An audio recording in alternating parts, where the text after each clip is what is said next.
So a couple that got married in one of the states moved to one of the states that doesn't allow it.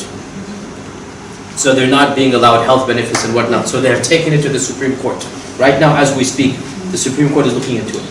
And in all likelihood, they're going to rule in favor of this arrangement and say that it must be binding in all states. Okay, so it's a lost battle. Majority of Christians and Jews in America have now embraced this, and it is only a small minority, the ultra-Orthodox Jews and the evangelical and the Southern Baptists. That's it, and the Catholics. I mean, they have not, even Catholicism, it'll change in a while, pretty sure, but it's a minority now. So it's a lost battle in terms of courts, in terms of public opinion. So what does this mean for us as Muslims? What should we do about gay marriage being legal? I mean, my position was that in this regard, we should not jump on the bandwagon of supporting legal gay marriage, nor should we jump on the bandwagon of trying to prohibit it. Rather, our position should be, and it's a controversial one, the American government should not have any right to decide what is or is not a marriage. It's not the role of our government. Now again, I'm speaking from an American perspective. I'm not familiar with your constitution or your government. From an American perspective, morality is not in the domain of the government. But the government cannot impose on churches and synagogues and mosques its definition of marriage, because that's not the domain of the Constitution to tell us what is moral and immoral. So let the churches and synagogues and mosques preach their version of morality and marriage, and let the US Constitution and the governments and the courts decide whatever they want to do. And frankly, in America again, and again I don't know for your country, the more freedoms any group is given, the more freedoms we are given. The more freedoms any group is given, the less the government is involved in anything, the better it is for all of us to do as we want to do.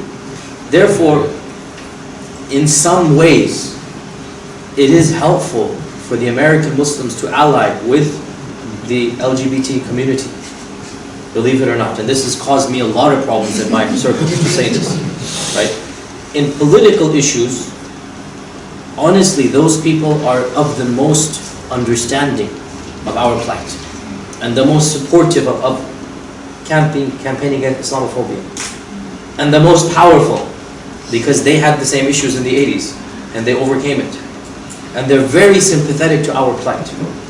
Why can't we take their help? But it's awkward because our community doesn't understand, and then they want moral tolerance from us, and we have to be clear and say no. And how do you explain this to them? We'll tolerate you politically but not morally. Right? It raises questions, and it's up to them, but I am not going to compromise on this position. For me, this is qat'iyat. To be brutally honest, a Muslim who understands the Quran and he still says it is halal to engage in same-sex, to me this is kufr bawah, personally. This is open kufr, just like you say khamr is halal, right?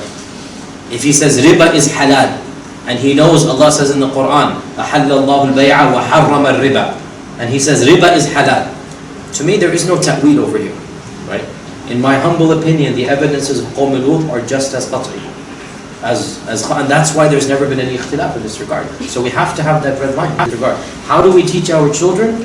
Honestly, this is one of the big questions of our era, and there is no alternative other than to tell them the realities of the world. And that is to say, people have lifestyles that we don't agree with, and this applies to drugs, it applies to alcohol, it applies to gambling, and yes, it also applies to living lifestyles of homosexuality or whatnot. That it's not something that we approve of. It's controversial. So,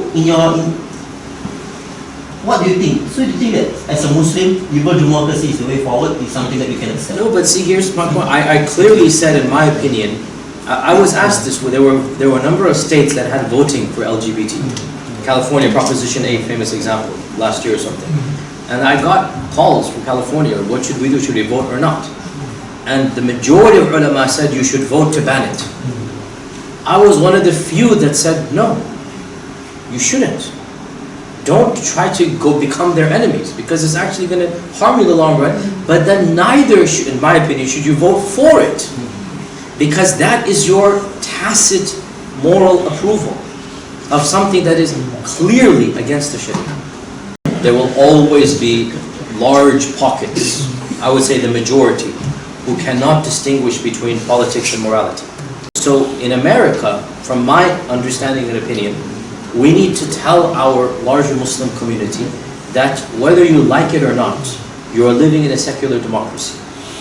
And in a secular democracy, there are going to be times where your vote will count, and there are going to be times where perhaps it's not wise for you to vote. And I would say, at least for us in America, most American Muslims are not understanding this. Maybe in the 80s, we had a large group that is haram to vote, it's shirk to vote. You still have this in Singapore?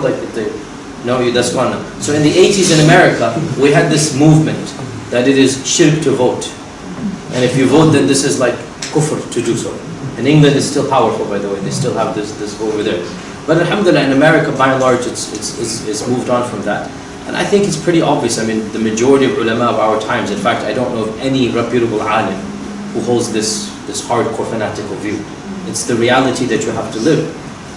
I think it's pretty straightforward that this is aqall al-mafsadatayn. You either sit back and do nothing, or at least you try to have a better of the two candidates. In some issues, not in all. In some issues, I say it's better not to vote. Allahu Akbar.